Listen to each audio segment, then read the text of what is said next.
కూరగాయల్ని, ఆకుకూరల్ని ఇలాంటివన్నీ కూడా ఒక 3 విభాగాలుగా చిత్రీకరించాడు ఒక పెద్ద మనిషి.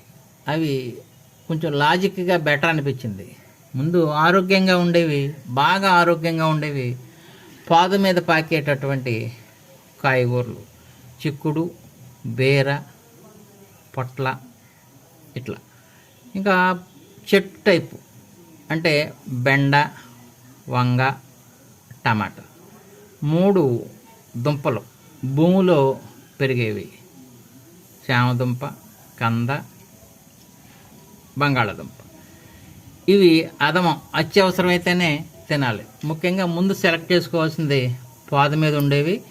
అవి దొరకకపోతే మీకు చెట్టువి, లేదంటే చివర్లో మాత్రమే తినేవి దుంపకూరలు. ఆలోచించండి, ఇది నిజమేమో అనిపి